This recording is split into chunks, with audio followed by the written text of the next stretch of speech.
ये कहानी है गुलबख्ते की, जिसकी गोरी रंगत की वजह से उसे स्नो वाइट कहा जाता था। स्नो वाइट एक जादूगरनी के साथ रहती थी और उसके महल के कामकाज किया करती थी। उस जादूगरनी के पास एक जादुई शीशा था, जिससे वो जादूगरनी बातें किया करती थी।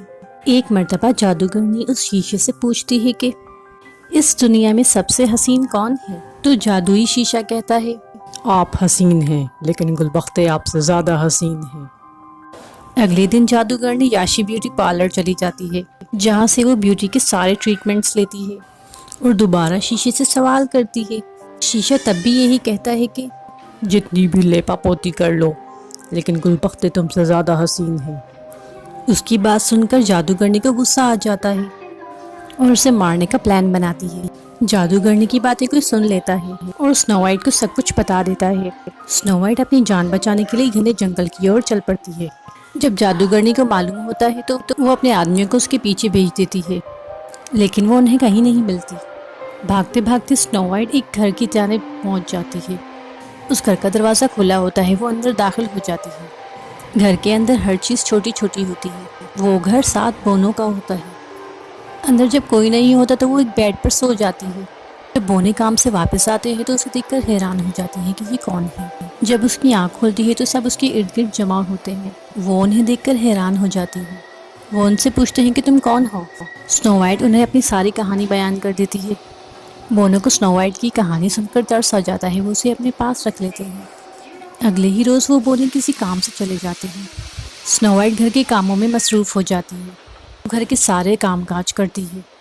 अगले ही रोज़ जादूगरनी दोबारा उस शीशे से सवाल करती है कि इस दुनिया में सबसे हसीन कौन है। तो शीशा कहता है कि गुलबख्ते हसीन है, वो जिंदा है और 7 बोनों के साथ उनके घर में रह रही है। ये सुनकर जादूगरनी गुस्सा हो जाती है। अगले दिन जादूगरनी भेस बदलकर बोनों के घर चली जाती है। एक बूढ़ी औरत का रूप धारती है। जहरीले सेबों की थैली हाथ में लेकर उसे बेचने चली जाती है। वो घर का दरवाज़ा बजाती है तो आगे से स्नो वाइट दरवाज़ा खोलती है।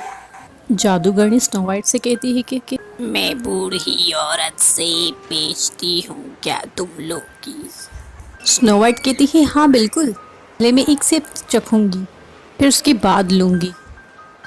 जादूगरनी एक सेब उसके आगे बढ़ाती है। स्नो वाइट जैसे ही सेब खाती है वो नीचे ज़मीन पर गिर पड़ती है। जब बोने काम से वापस आते हैं तो उसे इस हालत में देखकर परेशान हो जाते हैं। उन्हें लगता है कि ये सेब खाकर मर गई है। वो बहुत उदास हो जाते हैं और स्नो वाइट को उठाकर एक ताबूत के अंदर रख लेते हैं और उसके इर्द गिर्द खड़े होकर प्रे करते हैं। तभी वहाँ से एक प्रिंस का गुजर होता है। वो इनका हुजूम देखकर इनके पास रुक जाता है। प्रिंस उनसे पूछता है कि ये कौन है, तो वो सारा माजरा उसे बता देते हैं। प्रिंस स्नो वाइट के हाथ से वो सेब उठाता है। सेब को देखकर वो कहता है कि ये सेब एक जादुई है, इसे खाने वाला हमेशा के लिए गहरी नींद सो जाता है और उसे तब तक होश नहीं आता जब तक कोई प्रिंस उसे कोई रिंग ना पहनाए। ये कहकर प्रिंस एक प्लास्टिक की रिंग उसके आगे बढ़ाता है जो पापड़ की थैली से निकली थी और अपने हाथ से स्नो वाइट को पहनाता है। स्नो वाइट रिंग पहनते ही होश में आ जाती है। प्रिंस उससे कहता है कि मेरे साथ मेरी सल्तनत में चलो। कुछ साल पहले एक जादूगरनी मेरी सल्तनत पर कब्जा करने वाली थी, तो जादूगरों की मदद से मैंने वहाँ एक जादुई दीवार खड़ी करवा दी है। अब कोई जादूगरनी वहाँ दाखिल नहीं हो सकती। तुम मेरे साथ आओ, तुम वहाँ महफूज हो जाओगी। स्नो वाइट प्रिंस की बात मानकर उसके साथ चली जाती है।